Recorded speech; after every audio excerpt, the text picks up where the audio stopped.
नमस्कार दोस्तों। हम अभी इस दौर में मध्य प्रदेश के हमारे जो चुनाव हो रहे हैं लोकसभा के, उन साथियों से मध्य प्रदेश के बारे में बातचीत करेंगे। तीसरे चरण में 11 राज्यों और केंद्र शासित प्रदेश के 93 संसदीय क्षेत्रों में मतदान जारी है। 3 चरण में 280 से अधिक निर्वाचन क्षेत्र यानी कि लोकसभा की कुल सीटों में से आधी से अधिक पर मतदान संपन्न हो जाएगा। अब तक 54.09% मतदान हो चुका है। शेष 4 चरणों में 263 संसदीय क्षेत्रों के लिए वोट डाले जाएंगे। तीसरे चरण में असम की 4, बिहार की 5, छत्तीसगढ़ की 7, मध्य प्रदेश की 8, महाराष्ट्र की 11, उत्तर प्रदेश की 10, पश्चिम बंगाल की 4 सीटें शामिल हैं। गुजरात की 25 सीटों में से सूरत सीट बीजेपी निर्विरोध जीत चुकी है और गोवा की 2 सीट समेत केंद्र शासित दादरा और नगर हवेली और दमन दीव की एक सीट पर मतदान पूरा होगा। इस चरण में प्रमुख निर्वाचन क्षेत्रों में मध्य प्रदेश की विदिशा और गुना। विदिशा से भाजपा के पूर्व मुख्यमंत्री शिवराज सिंह चौहान मैदान में, तो गुना से केंद्रीय मंत्री ज्योतिराज सिंधिया हैं। वहीं अगर हम राजगढ़ की बात करें तो दिग्विजय सिंह पूर्व मुख्यमंत्री वहां से भी लड़ रहे हैं। अगर हम गांधीनगर से की बात करें तो अमित शाह के सामने कांग्रेस की सोनल रमन सिंह पटेल चुनाव लड़ रही हैं, जबकि बारामती से शरद पवार की बेटी सुप्रिया सुले अपने चचेरे भाई अजीत जो पवार की पत्नी सुनेत्रा पवार से मुकाबला कर रही हैं। अन्य 8 सीटों में कर्नाटक के धारवाड़ में भाजपा के प्रहलाद जोशी बनाम कांग्रेस के विनोद आसूती, हावरी से भाजपा के बसवराज, मुंबई बनाम कांग्रेस के आनंद स्वामी और असम धुरवी बदरुद्दीन अजमल बनाम रकीबुल हसन के बीच में जो है मुकाबला है। ऐसे अलग अलग जगह मुकाबला है। तो हम बात अभी मध्य प्रदेश पे केंद्रित होकर कर रहे हैं। तो यदि हम मध्य प्रदेश की बात करते हैं तो हमारे पास जो ताज़ा आंकड़े हैं उसके अनुसार गुना में 60.16%, ग्वालियर में 49.60%, बैतूल में 59.63%, भिंड में 44.18%, भोपाल में 50.16%, मुरैना में 48.23%, राजगढ़ में 63.69%, विदिशा में 59.87% और सागर में 53.08%। अगर मध्य प्रदेश में कुल 54.09 मतदान की जो सूचना है हमारे पास अभी तक, थोड़े दिन पहले तक के आंकड़े थे, वो आंकड़े हैं। अब हम इन पे बातचीत करेंगे। तीसरे चरण में चुनाव आयोग ने भी कोशिश की, बीजेपी ने भी कोशिश की, कांग्रेस ने भी कोशिश की और तमाम लोगों ने ये कोशिश की कि ज़्यादा से ज़्यादा मतदाता जो आएँ और वोट डालें। पर अभी तक जो हमारे पास जैसा आंकड़ा दिख रहा है कि 54.09% जो है मतदान की सूचना, जो कि हो सकता है 5-10% और बढ़े, जो लास्ट में हमको आंकड़े मिलेंगे। तो मेरे साथ जो हैं वंदना त्रिपाठी जी हैं, चर्चा में भाग लेने के लिए उनका स्वागत है। वंदना जी। मेरे साथ जो है अमित चौरसिया जी हैं, उनका भी स्वागत है। और मेरे साथ पत्रकार सुरेश शर्मा जी हैं, उनका भी स्वागत है। तो सुरेश जी, सबसे पहले चलिए हम पार्टीगत बात छोड़ के ये बात करते हैं कि ये तमाम एफर्ट के बावजूद, जितने भी प्रयास हो रहे हैं उसके बावजूद मतदान जो है जिस तरह से बढ़ना चाहिए था, कि ऐसा लगता है कि 75% हो, 80% हो, उस तरह का नहीं दिख रहा है। इसको आप किस तरह से देखते हैं? देखिए, इसके दो तीन कारण हैं इसके। जी। पहला कारण तो ये है कि इस बार का जो चुनाव है जी। उस चुनाव में बहुत खास बात ये है कि विपक्ष सरकार बनाने के लिए चुनाव नहीं लड़ रहा। जी। तो इससे वातावरण में जो गर्मी आना चाहिए थी वो गर्मी नहीं आई। जी। ये आलोचनात्मक, कोई इसमें मेरी भी आलोचना कर सकता है, लेकिन व्यवहारिक ये है कि सरकार बनाने के लिए जो विपक्ष की ओर से दावा किया जा सकता था वैसा दावा नहीं हुआ। जी। दूसरी बात यह कि गर्मी अपेक्षाकृत अधिक है, जी। इसलिए भी। और तीसरी बात यह है कि पिछला जो 2019 के चुनाव से हम तुलनात्मक रूप से बात करते हैं, वो 2019 के मतदान का एक विशेष फैक्टर था, सर्जिकल स्ट्राइक वाला। तो इसलिए उस समय जो एकदम से अप्रत्याशित बढ़े, क्योंकि 2014 में हम सब लोगों ने ये माना था कि मोदी लहर है और बड़ा जबरदस्त वातावरण है। आज के हम चुनाव को यदि देख लें तो 2014 के मतदान के आसपास आकर के ठहर रहा है। इसका मतलब सर्जिकल स्ट्राइक के नाम पर या उसके कारण जो भावनात्मक उबाल आया था उसके आधार पर जो मतदान का प्रतिशत बढ़ा था वो प्रतिशत नहीं बढ़ पाया। फिर भी एक बात और साथ के साथ ये रहती है कि हर 5 बरस बाद जब चुनाव होते हैं तो पिछले साल के मतदाताओं से संख्या उसकी अधिक हो जाती है। तो उस अधिक के कारण भी हमें आकलन करते वक्त इसका अनुमान नहीं रहता, कोई भी आकलन करेगा, क्योंकि हम पिछले ले लेते हैं आंकड़े, लेकिन पिछली बार मतदान के लिए कितने लोग थे, इस बार मतदान के लिए कितने लोग हैं, उसके आधार पर भी परिवर्तन में परिवर्तन आ जाता है। इस सब के बावजूद ये है, मध्य प्रदेश में जो 3 प्रमुख लोकसभा सीटें हैं कांग्रेस, जिसमें राजगढ़ है, गुना है और विदिशा है, ये हम सब लोगों के लिए, चूंकि यहाँ से स्टार लीडरशिप जो है वो चुनाव लड़ रही है, तो उसका मतदान का प्रतिशत बढ़ना ये बात है कि वहां का मतदाता जागरूक है और उत्साहित होकर के मतदान कर रहा है।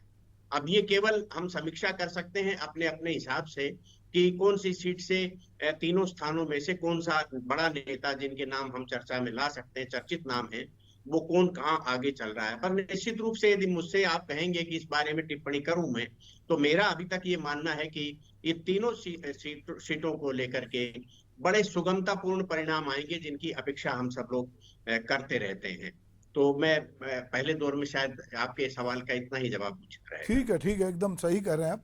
अमित चौरसिया जी, ये जो राजगढ़ में सबसे ज़्यादा वोटिंग मध्य प्रदेश में अभी दिख रही है, और इसके अलावा जैसा कि अभी शर्मा जी कह रहे थे कि ये जो स्टार वाली गुना विदिशा सीट है, यहाँ पर भी वोटिंग परसेंटेज को हमको देखना चाहिए। तो अभी जो मध्य प्रदेश में तीसरे चरण का चुनाव है, उसको आप किस तरह से देख रहे हैं? पार्टी के नजरिया क्या है इसमें?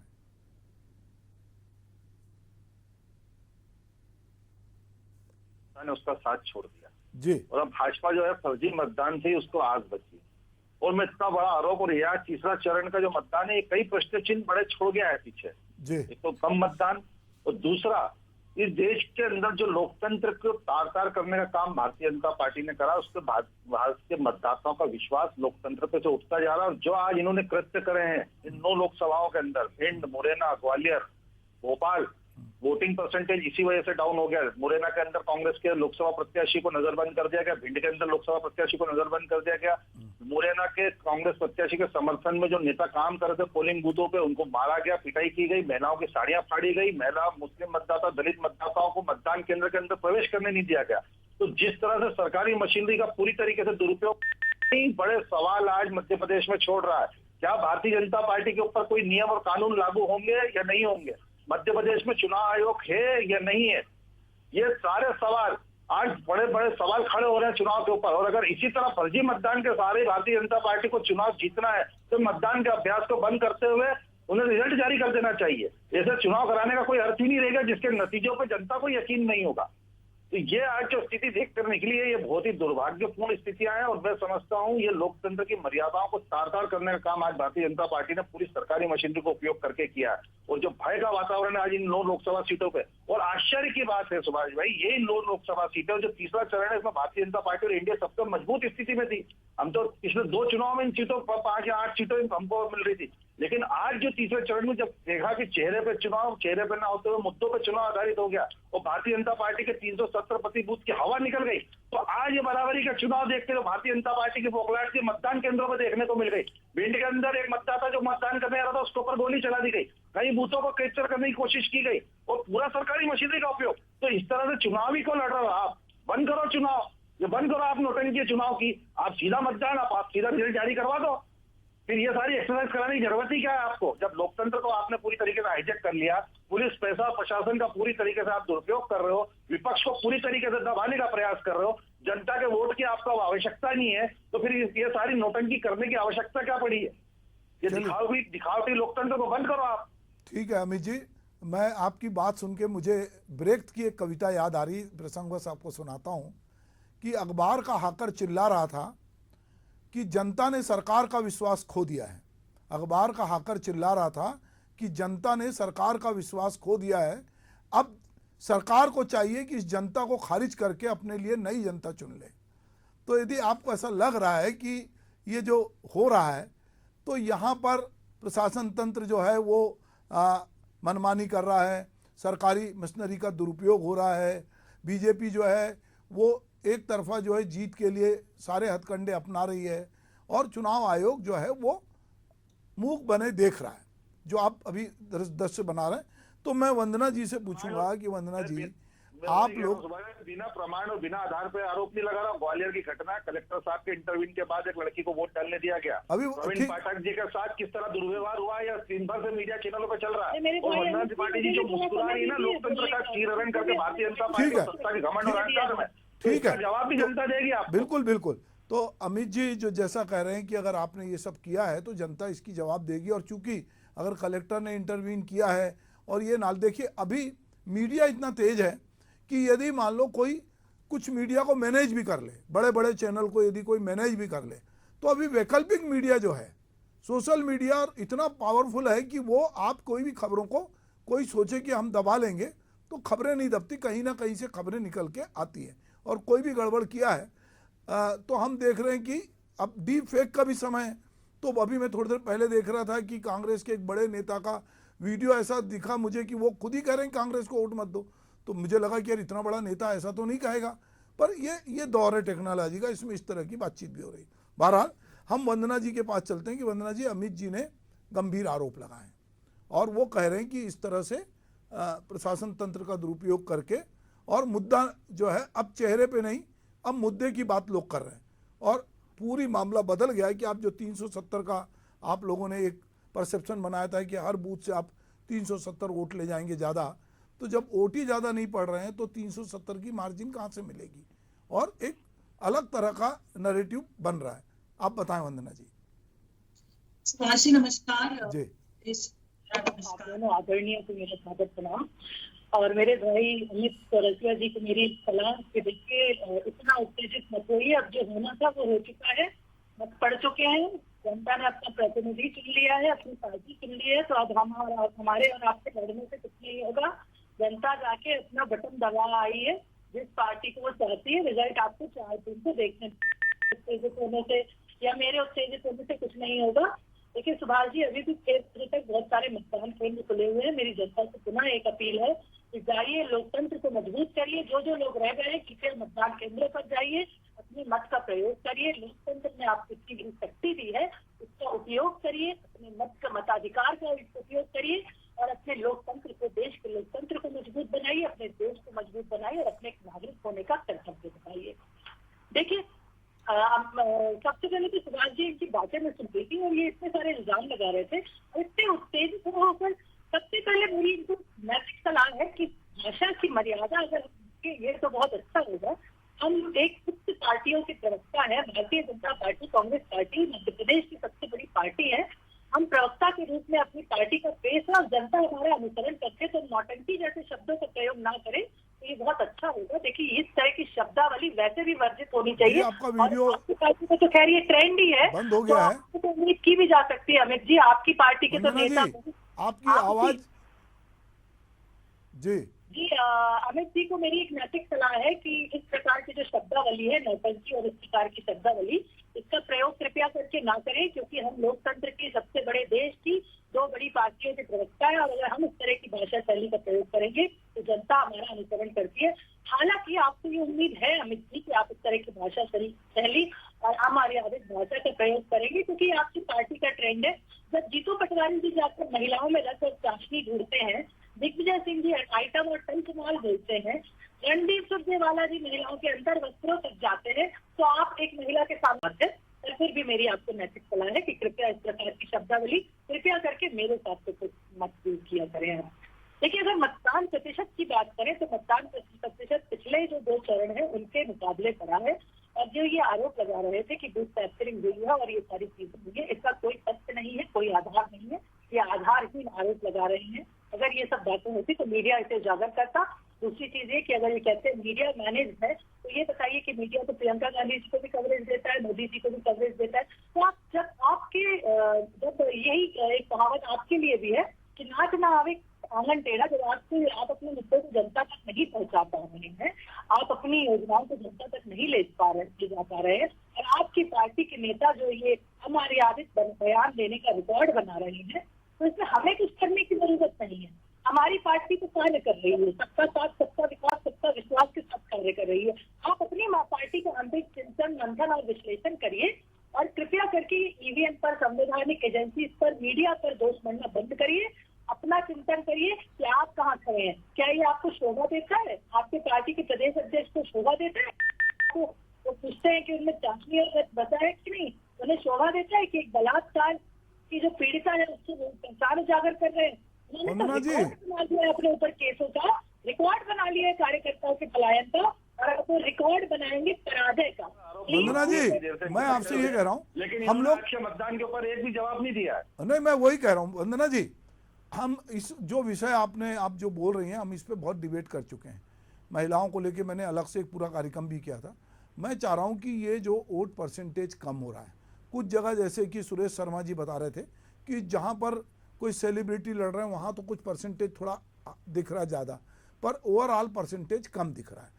क्योंकि इस बार तीसरे चरण में सबने कोशिश की थी, चुनाव आयोग ने कोई कसर नहीं छोड़ी, पार्टियों ने, हम लोगों ने आपसे पहले भी डिबेट में बात किया तो बहुत सारे प्रवक्ताओं ने बताया कि हम लोग क्या क्या कर रहे हैं, आधा पन्ना, पूरा पन्ना, बूथ, जो जो हो सकता है वो सब कर रहे हैं।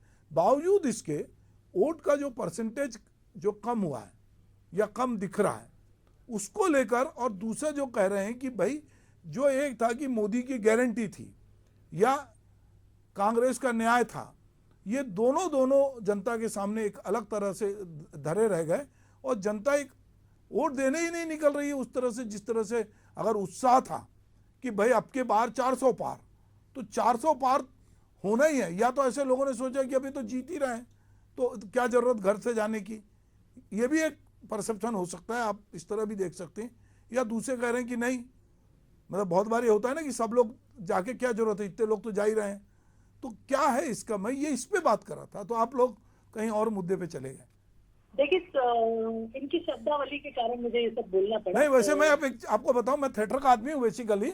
जो नौटंकी शब्द है ना, वो बहुत पुराना, और वो नौटंकी की एक परंपरा है हमारे यहाँ, और उसमें बहुत बड़े बड़े लोगों ने कहा है उसमें उनके नाम, तो इस पे पूरा एक चैप्टर है। क्योंकि मैं थिएटर से आता हूँ तो नौटंकी को आप उस तरह की शब्दावली में मत जोड़िएगा। चलिए बोलिए। देखिए सुभाष जी, देखिए वोटिंग परसेंटेज की जब हम बात करते हैं तो देखिए, चुनाव आयोग के अलावा मध्य प्रदेश की बड़ी पार्टी होने के नाते भारतीय जनता पार्टी और कांग्रेस दोनों का ये फर्ज बनता है कि वो अपने कार्यकर्ताओं को बाहर निकाले, जागरूकता अभियान चले। लेकिन भारतीय जनता पार्टी के विषय में आप भी जानते हैं, सुरेश जी भी जानते हैं कि निरंतर तरह वेती पर चलने वाली भारतीय जनता पार्टी 24 घंटे 7 दिन संपर्क और संवाद में लगी रहती है। हम ऐसा तो करते नहीं है कि इनकी तरह चुनाव के टाइम पे चुनाव प्रचार शुरू करें। हमारे कार्यकर्ता, हमारे मोर्चों के प्रभारी निरंतर मतदाताओं के बीच में जाते हैं, लाभार्थियों के बीच में जाते हैं, योजनाओं को पहुंचाते हैं, कैसे उनका लाभ लेना है, वो सारी चीजें पहुंचाते हैं। मुझे कहीं ना कहीं लगता है कि कांग्रेस के जो कार्यकर्ता है कहीं ना कहीं वो लैग बिहाइंड कर रहे हैं। और रही बात, आप कह रहे थे कि 400 पार कैसे पार होगा, तो देखिए मैं आत्मविश्वास कहूँगी, अति आत्मविश्वास आप बिल्कुल मत समझिएगा, छोटा मुंह बड़ी बात, लेकिन 400 पार तो हम सुभाष जी जाएंगे। ठीक और है उसका अमित जी, कारण है कांग्रेस पार्टी। पता तो अमित जी आप भी संक्षेप में कहिए जी। मैं ये कहना चाहता हूँ सुभाष भाई कि अगर भोपाल, ग्वालियर, भिंड, मुरैना को अलग कर दिया जाए, विदिशा को अलग कर दिया जाए और गुना को अलग कर दिया जाए, बची हुई जो 3 आदिवासी सीटें हैं उसमें मेरी बहन बताए कितना वोटिंग परसेंटेज कैसे बढ़ गया आदिवासियों का। क्योंकि आदिवासी समाज ये समझ चुका है कि 400 पार आपको क्यों चाहिए। आप संविधान बदलना चाहते हो, आप उनके मिले हुए मौलिक आरक्षण को छीनना चाहते हो, और ये आज पूरे प्रदेश का जन और बच्चा कह रहा है। और ये क्यों कह रहा है? क्योंकि 27% आरक्षण आपने पिछड़ों में छीनने का काम करा है, पिछड़ा समाज को ठगने का काम किया है। सिर्फ ओबीसी मुख्यमंत्री का चेहरा दिखा के पिछड़ा वर्ग को ठगने का काम आपने किया है। आज पूरे देश, चलिए मैं वंदना जी और अमित जी, आप दोनों से कहूंगा, वंदना जी और अमित जी थोड़ा आप रहें। मैं सुरेश शर्मा जी, चूंकि अमित जी ने गंभीर बात कही है कि चुनाव में सरकारी मशीनरी का दुरुपयोग हो रहा है और चुनाव आयोग जो है वो नहीं देख रहा है। वंदना जी ने कहा कि ये अनावश्यक आरोप लगा रहे हैं और वोट परसेंटेज की लेकर हम बात कर रहे थे। तो सुरेश जी, मैं ये जानना चाहता हूं कि जो मध्य प्रदेश में आज तीसरे चरण का चुनाव हुआ, उसको जैसा आप बता रहे थे, अब इतनी बात आपने प्रवक्ताओं की सुन ली, तो इसमें आप क्या सप्लीमेंट करना चाहेंगे? नहीं, मुझे 3 चुनाव का याद है तत्काल, जिसको कह सकते हैं। अनूप मिश्रा जी ने मुरैना से चुनाव भाजपा की ओर से लड़ा था, गोविंद सिंह जी ने लड़ा था, फिर नरेंद्र सिंह तोमर जी ने लड़ा था, और इस बार जो है ये नई टीम है। तो मैंने इन तीनों ही चुनावों को, जो मतदान वाले दिन जो है वो प्रत्याशियों को थाने में बैठ करके भोजन करते हुए चित्र प्रकाशित किए हैं। तो वो हर चुनाव में ऐसा होता है, ये विधानसभा के चुनाव में भी हुआ है। इनको बंदी नहीं बनाया जाता, इनको नजरबंद इसलिए किया जाता है क्योंकि वो क्षेत्र जो है वो विशिष्ट प्रकार का क्षेत्र है। वहां बहुत शांति और आसानी से चुनाव हो जाएंगे ऐसा बिल्कुल नहीं मानना चाहिए। हम स्टूडियो में बैठ करके कुछ भी बोल सकते हैं, लेकिन व्यवहारिक तौर पर यह है कि वहां कानून व्यवस्था को बनाए रखने के लिए प्रत्याशियों को, अब आप बताइए ऐदन सिंह कंसाना जो है वो तो कृषि मंत्री हैं, उनको ही बैठा रखा है अंदर, वो कह रहे हैं मैं तो वोट डालने जाऊंगा, तो अब ऐदन सिंह कंसाना का क्या लेने देना। तो ये जो बात है वो वहां की एक कानून व्यवस्था की दृष्टि से और जो है वो किया जाए। एक बड़ी चर्चा आजकल संविधान को लेकर के चल रही है। देखिए, संविधान भारत का ऐसा है कि जिसमें आप संशोधन कर सकते हो, उसको समाप्त नहीं कर सकते हो। 108 बार इस देश ने संशोधन किया है। आपातकाल का जब समय था, इंदिरा जी जब आपातकाल के अंदर प्रधानमंत्री थी भारत की, आपको जानकारी में होगा सुभाष जी की प्रियम्बल बदला गया था। प्रियम्बल तो संविधान सभा के अलावा बदला ही नहीं जा सकता, वो तो अनुच्छेद नहीं है। तो इस संविधान को तो पहले ही तहस नहस किया जा चुका है। और आज मुझे लग रहा है कि इस डिबेट के अंदर से मुझे कुछ जो निकालना चाहिए एक पत्रकार के रूप में, वो ये है कि भारत का संविधान निर्माण करा उस समय जो संविधान सभा थी, उसकी डिबेट को पढ़ी है आप। हम संविधान के बारे में बोलते हैं तो डिबेट तो हमने पढ़ी ही नहीं किसी ने भी। हम लोगों ने जो डिबेट पढ़ी है उसके अंदर ये स्पष्ट है कि जो कुछ नीतिगत निर्णय भारत के लिहाज से होना चाहिए थे संविधान के अंदर, ये देखिए पहला संशोधन करा नेहरू जी ने, मंदिरों पर प्रतिबंध लगाने वाला कि मंदिरों का सरकारी अधिग्रहण। सुनिए ना, हमने ना, मैं आपको बता रहा हूं, हमारे चैनल ने संविधान पे 1-2 घंटे का कार्यक्रम किया। मैं आप लोगों को लिंक दूंगा। हमने बड़े बड़े एडवोकेट को उसमें शामिल किया और संविधान में क्या क्या चीजें, क्या क्या हुआ, कनक तिवारी जी एडवोकेट जनरल थे, उनको हमने शामिल किया और उस पर बातचीत की है। तो अभी अगर हम संविधान पे जाएंगे अभी तो उलझ जाएंगे। एक लाइन बोलना चाहता हूं, वो ये है कि जो राजनीतिक पार्टी जिस विचारधारा की होती है, कांग्रेस थी, उसने अपनी विचारधारा के आधार से संविधान में संशोधन किए। भाजपा सरकार में आई, उसको अपनी विचारधारा के आधार पर संशोधन करने का अधिकार है। तो 108 हो चुके हैं तो 115 हो जाएंगे, संविधान कहां से बदल जाएगा। तो ये गलत धारणाएं हैं। इन धारणाओं को प्रचारित करके हम भारत के संविधान के प्रति, भारत की भावनाओं के प्रति जरा हम लोगों में भ्रम पैदा न करें। मैं ये नहीं कह रहा हूँ राजनीति न करें, बिल्कुल करिए, कांग्रेस अपनी राजनीति करे, भाजपा अपनी राजनीति करे, लेकिन देश को भ्रम में नहीं डालना चाहिए कि वो कह रहे हैं कि मुसलमानों के कारण जो है। मैं सिर्फ आपसे एक बात कह रहा हूं कि देश को भ्रम में नहीं डालना चाहिए। मैं आपकी बात से सहमत हूं, पर देश का पंथ जो है, प्रमुख जो है, अगर वो कहे कि आज की सभा में मध्य प्रदेश में कि आपकी 2 साइकिल में से 1 साइकिल ये ले लेंगे, आपकी 10 एकड़ में से 5 एकड़ ये ले लेंगे, तो ये क्या ऐसा होने वाला है क्या? इतने साल हो गए हमको। तो अगर ये देखिए, चुनाव के समय जब इस तरह का नैरेटिव बनाया जाता है कि भाई 1-2 साइकिल में से कौन 1 साइकिल ले लेगा, 5-10 एकड़ में से कौन 5 एकड़ ले लेगा, इसका आप जवाब अवश्य देने दीजिए। इसका जवाब ये है कि जो विरासत कानून था वो राजीव गांधी जी की सरकार के समय तक था, वो संशोधित किया गया। आप कानून को देख लीजिए, उन्हीं की सरकार में संशोधित किया गया, उन्हीं की सरकार में किया गया, है ना। गांधी जी प्रधानमंत्री बने 400 सीट वाले, उस समय ये संशोधन किया गया था। इसलिए विरासत कानून तो अब दोबारा लाने की बात हो रही है। यही सैम पित्रोदा कह रहे हैं, ये राहुल गांधी जी कह रहे हैं। तो इसलिए ये तो बिल्कुल प्रश्न है, पर ये नहीं है, ये बिल्कुल गलत बात है कि कोई मंगलसूत्र उतार लेगा, कोई भैंस ले जाएगा, कोई साइकिल ले लेगा। मतलब तो बहुत, ये तो केवल राजनीतिक रूप से प्रचार करने वाला डायलॉग है, परंतु ये बात फैक्ट है। तो चकबंदी हुआ नहीं हुआ हमारे यहाँ, जो राजा किसी दिन और वंदना जी को, अमित जी को और आपको बुलाएंगे और किसी दिन और डिबेट करेंगे। आज आपसे इतनी बातचीत हुई, नमस्कार।